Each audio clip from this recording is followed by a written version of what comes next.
So we know that school feeding programs, providing food aid as an incentive for attendance and enrollment, that it works. It works well, and we see significant results, and we've seen that over the years. Despite all of that, we know that it's not working as well for girls. So for boys in particular, we may find that the results are working, that the objectives are being achieved. But in the case of girls, for many, many reasons, 2 out of 3 girls on average don't go to school in developing countries. Many cultural reasons, religious reasons, social reasons.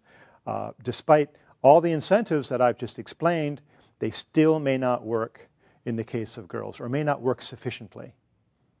So the issue there is that we find that very few of those who even get to school, if we're successful with these incentives, will only be there for no more than 4 years typically. So think up to 4th grade.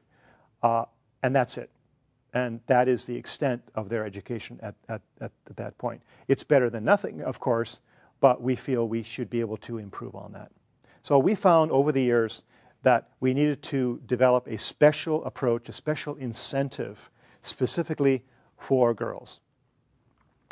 And the way we developed this trial and error over the years was to realize that as we were working with families at the very beginning of these programs, designing these programs, working with the community to build ownership and trust and faith in what we were trying to achieve, working with them, the importance of nutrition and education and that when it came to girls, we oftentimes had to work with the decision maker in the families, which would often be the father, and that we found the best approach after much trial and error was a take-home ration program, so that we would continue with the food at the school just the way I've explained previously, but in addition to that, there would be a take-home ration provided to the girl if she had 80% attendance required. So she has to not just be enrolled at the school, but actually has to be there and attend.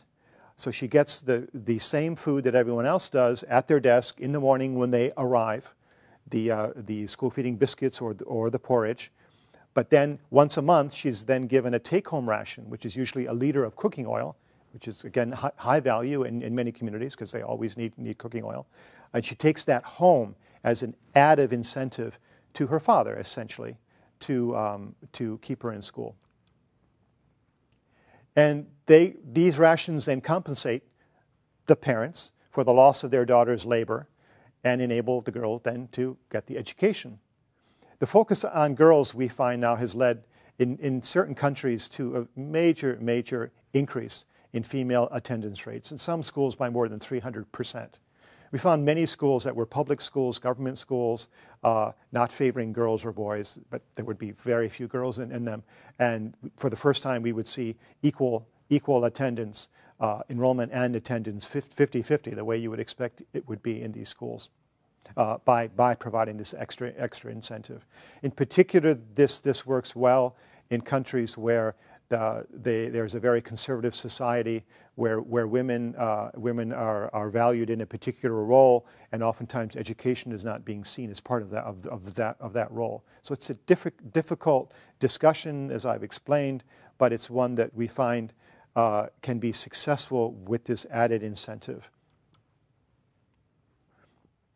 While girls without a primary education marry as young as 11 in many cases, and they have up to 7 children before they're 18. This is girls typically who do not have this access to the education. And as I've explained in the intergenerational hunger and how we're trying to break this, girls having children at this age risk much higher mortality rates, both for themselves and for their children. Their children are at high risk for all the issues we've mentioned before of low birth weight, compromised immune system, and that underlying malnutrition. Girls who go to school, we know, will marry later, and they'll have fewer children, less than 3 on average. It works. They will be focusing on being educated and going to school instead of having a family earlier than many of them are even physically able to. So this is a key issue here then. Overall, Why girls' education? There are so many benefits that go far beyond those to the girl herself that affect her family, her community, and her country in many, many cases. So an educated girl marries later. She has fewer children, and the fewer children live longer. She spaces the births. It's not one child after another. More her children that she does have, she's having fewer children, but those that she does have survive longer. Her children are more healthy. She, as a person, as a woman, is less prone to be exploited and taken advantage of, again, because she has knowledge, she has information, and she's less at risk for HIV infection.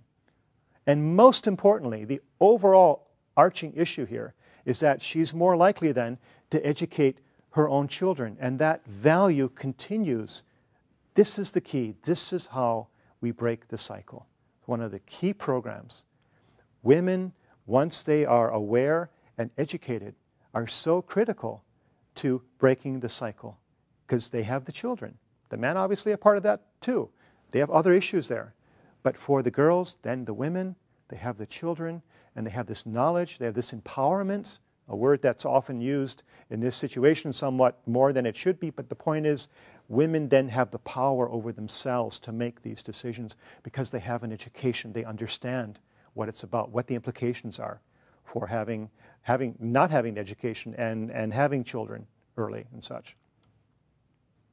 So each year of a woman's schooling results in 5 to 10% decrease in the mortality rate of her children.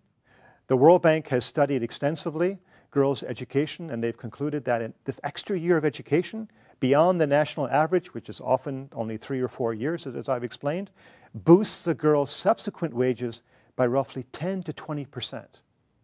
That is good for the economy. That is good for globalization.